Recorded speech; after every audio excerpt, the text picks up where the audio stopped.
입니다. 우리 정용환 검사님, 네. 1기 대장동 수사하셨죠? 예. 예.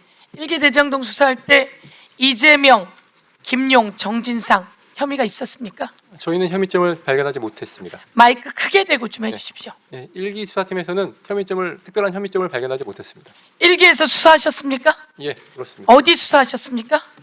대장동? 예, 저는 대장동 본류라고 불리는 그 부분에 대한 수사를 담당했습니다. 1기 대장동을 수사했고 1기 대장동 수사하는 와중에 김용도, 정진상도 그리고 이재명도 혐의점이 없었다 이 말씀이시죠? 저희는 저희로서는 혐의점을 발견하지 못한 상태였습니다. 네. 예. 그때가 2022년 몇 월까지입니까? 제가 22년 7월 초까지 근무했습니다. 7월 초까지이고 그 다음에 수사팀이 22년 5월이 되면서 수사팀이 바뀐 거죠? 5월의 경우에는 아까 지금 말씀하셨던 그 두 분의 부장님이 중앙지검 직무대리 발령을 받아서 오신 상태고요. 그분들이 5월부터 7월 사이에 어떤 일을 했는지는 제가 파악하고 있지 못합니다. 그렇습니다. 오늘 이야기는 바로 그겁니다. 국정조사를 하는 이유는 대장동 관련해서 수사가 있었습니다. 수사팀은 이재명, 정진상, 김용은 혐의가 없어서 정리한 내용입니다. 그렇지 않습니까? 그래서 그 당시에 21년 나무계 해외에서 들어오면서 했던 영상을 한번 보시겠습니다. 들어가셔도 좋습니다. 네.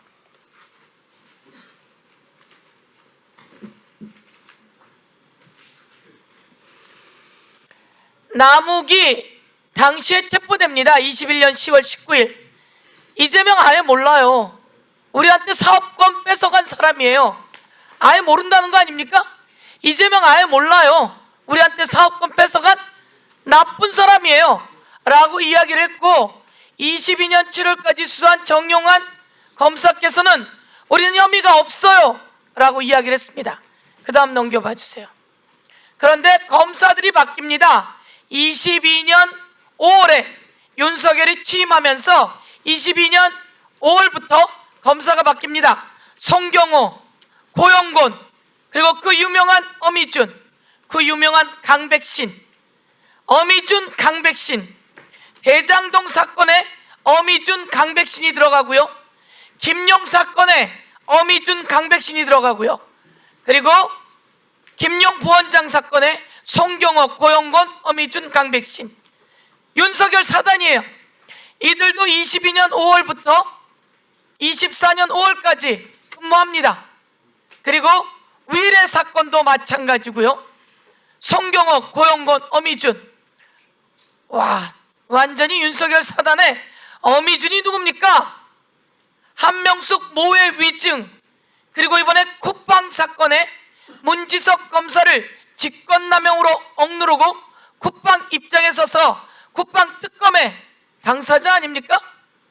다음 넘겨봐 주세요. 그리고 이 윤사단들을 다시 한번 말씀드리면 윤석열 명예훼손 사건 하나 더 있죠? 송경호, 고영곤, 강백신, 이창수, 조상원, 이준동. 이들에 의해서 다시 만들어진 겁니까? 누구의 지시에 의해서? 윤석열의 지시에 의해서. 당시 이들을 이 자리에 배치한 사람은 누굽니까? 한동훈 법무부 장관이에요. 한동훈 법무부 장관. 윤석열은 민정수석실이 없었어요. 인사검증단을 통해서 법무부 장관 한동훈이 저들을 배치한 겁니다. 이게 한동훈이 국회에 와서 읽었던 그 체포 동의 요구서예요. 이 내용에 박상용이 했던 대북 송금 관련한 잘못된 내용들이 다 들어있어요. 여기에는 뭐라고 들어있냐면요, 이재명이 시켰다는 겁니다. 대북 송금 관련해서 300만 달러의 대납까지 김성태에게 추가로 요구하게 된 것입니다. 이재명이 어려워지자 김성태에게 그 돈을 대신 내게 한 것입니다. 이때는 그나마 박상용이 하고 난 다음에는 이재명의 얘기가 없어지고 이화영의 진술만 있죠. 그런데 한동훈이 흔들어댈 때는 이재명이 시킨 것으로 되어 있습니다. 다시 한번 이들의 윗선까지를 쫙 정리해야 된다고 생각하고, 남욱 관련해서 이야기하도록 하겠습니다. 남욱이 구치감의 내용을 한번 띄워봐 주세요. 남욱이 구치감에 있습니다. 자, 법원행정처 차장님, 구치감이라고 하는 곳 가보셨어요? 저 검찰대에 있는 구치감은 가본 적이 없습니다. 없죠? 예. 우리 경찰청장 직무대행님, 구치감 가보셨어요? 예, 못 가봤습니다. 우리 국수본부장님, 네, 구치감 가보셨어요? 가보지 못했습니다. 구치감 가보신 분 계세요? 보기라도 하신 분. 이거 봐야 되는 거 아니에요? 6.56제곱미터. 구치감 제가 가봤어요. 까치방이라고. 전두환 시절에 물고문 당하고 용산경찰서로 갈 때 구치감에 있습니다. 서대문 구치소에 있다가 검찰이 부릅니다. 수사한다고. 그러면 까치방에 기다리고 있습니다. 거기는 잘 수가 없는 곳이에요. 제가 한번 물어볼게요.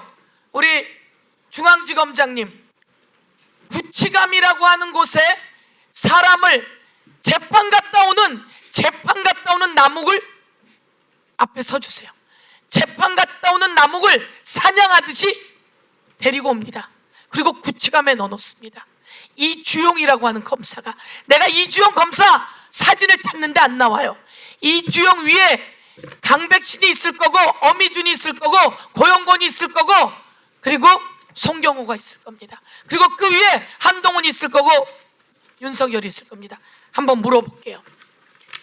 구치감이라고 하는 곳에 사람을 재워본 적이 있습니까? 아까 말씀드린 것과 같이 상당히 이례적인 방식. 이례적인 거요? 그런 게 있어요, 없어요? 구치감이라고 하는 곳에 그 사람을 밤새워 둬본 적이 있어요, 없어요? 있어요, 없어요? 이례적인 거는 혹시나 있을 수도 있다는 이야기 아닙니까? 제가 기억하는 한에서는 없습니다. 없어요. 자, 검찰총장 대행님, 있어요, 없어요? 뭐 전수조사를 해보진 않았습니다만 이번 케이스에 대해서는 전후 사정을 좀 말씀드려도 되겠습니까? 예. 그러니까 지금 이 케이스는 재판 끝난 후에 이제 체포영장이 발부된 상태에서 그 체포영장이 발부된 사유는 그 남욱 변호사가 다른 사건에 관한 진술을 필요로 해가지고 소환을 했는데 서울구치소에 있으면서 3회인가 4회인가를 출석 요구에 응하지 않았습니다. 그래서 그 사유로 해서 영장이 발부됐고 그 영장을 가지고 집행한 결과라서 그 형식적으로는 지금 이런 지금 모양새가 나뉘어 검찰총장 만들어졌는데 직무대행님, 그것이 이게 굉장히 인권적으로 발이 이례적입니다. 되는 겁니까? 굉장히 이례적이라는 말씀을 많이 영장을 해주시려고 했습니다. 했는데 안 나와요. 가서 데리고 올 수도 있는 거잖아요. 대한민국에 영장을 쳤는데 안 나온다면 이유와 사유가 있는 거 아닙니까? 아니, 예, 나중에 남욱은 이야기했습니다. 나는 이재명을 아예 몰라요. 그런데 사냥하듯이 데리고 와서 정일권 검사가 이야기한 거 아닙니까? 구치감에는요, 이 구치감이라고 하는 곳에다가 칫솔, 속옷 이걸 넣어줬다는 거예요. 제가 그걸 보고 깜짝 놀랐어요. 그 자료를 보고. 구치감에다가 칫솔하고 속옷을 넣어줬답니다. 너 여기 있으라고. 그날 밤 잠을 못 자고 그 다음에 불려가서 갔더니 아이들의 사진을 보여주고, 그리고 네 배를 갈라서 장기를 다 꺼내는 방법과 네 환부를 드러내는 방법 두 가지가 있다. 어떤 걸 택했겠느냐? 9월 16일 이 일을 당하고 남욱의 진술은 다 바뀝니다. 아까 말씀드렸듯이 일기 수사에서는 이재명, 김용, 정진상 혐의 없음이에요. 그런데 이렇게 하고 남욱의 진술이 바뀌고 다시 남욱은 재판에서 모든 게 잘못되었다고 고백을 합니다. 우리가 다음에 나오면 알게 될 건데요. 여러분, 범죄인 잡으라고 한 검사가 사람 잡으면 되겠습니까? 그리고 정치 대선 후보 잡으면 되겠습니까? 다시 한번 제가 이 내용을 말씀드린 건 오늘 많은 언론이 저희들을 생중계하고 있습니다. 유튜브, SNS로. 그래서 많은 국민들이 보고 있어서 다시 한번 알려드립니다. 이와 관련한 잘못된 조작 수사와 조작 기소를 낱낱이 파헤쳐 줄 것을 요청드리며 예, 들어가셔도 좋습니다. 그럼 예, 자료 요청 있으십니까? 예, 자료 요청해 주십시오.